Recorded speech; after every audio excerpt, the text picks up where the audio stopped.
শুরু করছি ধারাবাহিক গল্প the girl on the train পর্ব 2। নিখোঁজ তরুণী, স্মৃতির ধোঁয়াশা ও এক ভয়ঙ্কর সন্দেহ।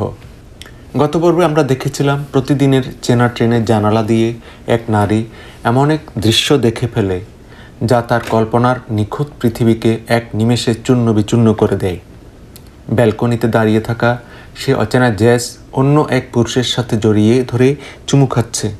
রেচেলের মনে হয়েছিল এই যেন চরম এক প্রতারণা, কিন্তু সে তখনও জানত না এই দৃশ্য দেখার অর্থ কেবল একটা সম্পর্কে ভাঙন নয়, বরং এর পেছনে লুকিয়ে আছে এক বড় বিপদের সূচনা। আজকের দ্বিতীয় পর্বে চলুন প্রবেশ করা যাক সেই রহস্যের আরও গভীরে। ঘটনাটা তার ঠিক 2-1 দিন পরের কথা। সেদিন সকালে ঘুম থেকে উঠে আমি খবরের কাগজটা হাতে নিলাম। পাতা উল্টাতেই একটা মুখের ছবি আমার চোখ আটকে দিল। কাগজের শিরোনামে মোটা অক্ষরে লেখা, তরুণী নিখোঁজ, পুলিশ খুঁজছে মেগান হিপওয়েলকে।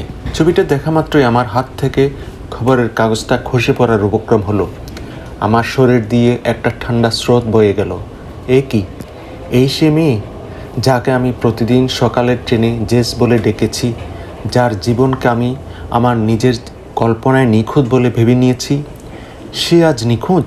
গত কয়েকদিন ধরে তার কোনো খোঁজ পাওয়া যাচ্ছে না। আমার বুকের ভেতরটা দুমড়ে মুচড়ে গেল। খবরের কাগজের ছবিটার দিকে তাকিয়ে আমি শুধু একটা কথাই বারবার মনে মনে বলছিলাম, না, এটা হতে পারে না। আমি তো মাত্র কয়েকদিন আগেই তাকে ওই ব্যালকনিতে দেখেছি। সে তো বেঁচে ছিল, তাহলে সে কোথায় গেল?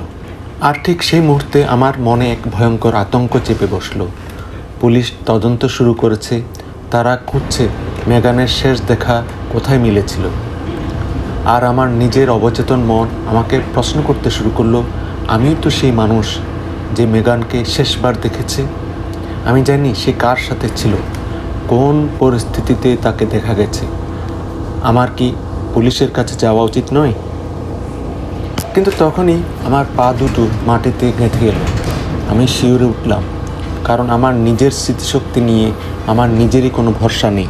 ওই রাতের কথা মনে করার চেষ্টা করলাম, যেদিন রাতে মেগান নিখোঁজ হয়েছিল। সেদিন আমি অতিরিক্ত মদ্যপান করেছিলাম। আমার জীবনের ওই অংশটা পুরোপুরি ব্ল্যাক আউট হয়ে গিয়েছিল। মানে অতিরিক্ত নেশার কারণে আমার মস্তিষ্কের একটা বড় অংশ মুছে গিয়েছিল। আমি ঠিক মনে করতে পারছি না ট্রেন থেকে নামার পর রাতে আমি কোথায় গিয়েছিলাম, কার সাথে আমার দেখা হয়েছিল, কিংবা আমার কাপড়ের ওই অদ্ভুত রঙের দাগগুলো কোথা থেকে এলো। আমার মাথায় হাত দিয়ে বসে পড়ার উপক্রম হলো। আমি নিজেকেই নিজে প্রশ্ন করলাম, আমি কি এতই অন্ধ হয়ে গিয়েছিলাম যে রাগের চোটে আমি নিজেই মেগানের কোনো ক্ষতি করে ফেলি? আমি কি নিজেই এই খুনের বা নিখোঁজ হওয়ার সাথে জড়িত? পরিস্থিতি আরও জটিল হয়ে উঠল যখন আমার সাবেক স্বামী টমের মুখটা সামনে এলো। টম আমাকে সবসময় বলতো আমার এই মদ্যপানের অভ্যাস একদিন আমাকে শেষ করে দেবে। সে তো এমনিতেই আমাকে মানসিক রোগী ভাবে। আমি যদি এখন পুলিশকে গিয়ে বলি আমি মেগানকে চিনি, আমি জানি সে নিখোঁজ হওয়ার আগে কার সাথে ছিল, তাহলে পুলিশ বা টম কি আমার কথা বিশ্বাস করবে? উল্টো তারা এভাবেই ভাববে যে আমি আমার ডিভোর্সি স্বামীর উপর রাগ দেখিয়ে বা মানসিক ভারসাম্য হারিয়ে এই অচেনা মেয়েটার পেছনে লেগেছি।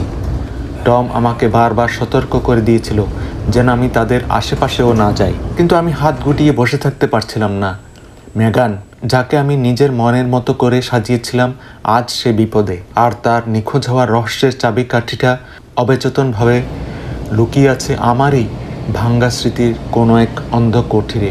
আমাকে আমার এই কুয়াশাচ্ছন্ন স্মৃতি হাতড়ে সত্যিটা বের করতেই হবে। কে এই মেগান? তার স্বামী স্কট কি সত্যিটা জানে, নাকি অন্য কেউ কলকাঠি নাড়ছে? প্রিয় বন্ধুরা, জানতে হলে চোখ রাখুন আমাদের এই সিরিজের পরবর্তী পর্বে, আর চ্যানেলটা সাবস্ক্রাইব করে রাখুন। ধন্যবাদ সবাইকে।